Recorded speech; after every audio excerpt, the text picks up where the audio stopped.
Most of the time when we are making YouTube tutorials, we want to show some overlay like this on our screen so our viewer can understand in a better way. So in this video, I'm gonna show you how you can do that in CapCut app, and without wasting time, let's just start. So I have my iPhone and I have downloaded CapCut app in this phone. I will open up the CapCut.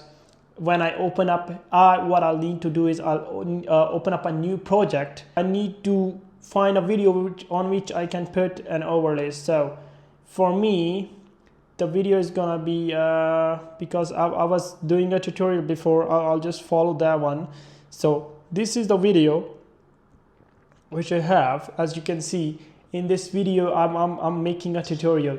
In order to explain a lot on this tutorial, I have to put a screen recording next to me as I'm doing in this tutorial as well. So to do that, what I need to do is I unselect the video. If I click on it, it's not selected now, and now you can see there is an option which is called overlay.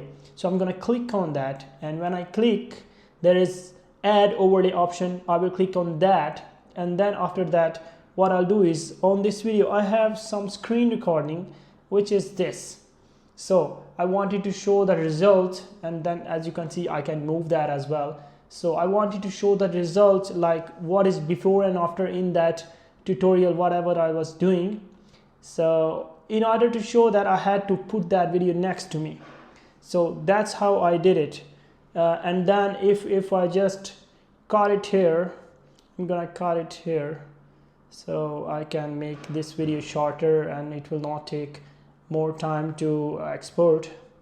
Now I'm gonna export this video and I'm gonna save it. So when I save it, now I will play the video next to me here, and you will see how it looks.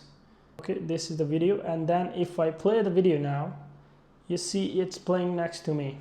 So that is how you can easily put an overlay on your screen so your audience can understand better what you're trying to teach. And it's very easy to do in CapCut. You don't need to go to Premiere Pro, and you don't need to take all your data into your laptop and do all that hassle. It's very easy. It can be very easily done on your phone. So why do we need to go to the Premiere Pro and DaVinci Resolve for something like that? No need to go for that. So I hope this video was helpful for you. If it was, please give it a thumbs up, and thank you so much for watching my channel.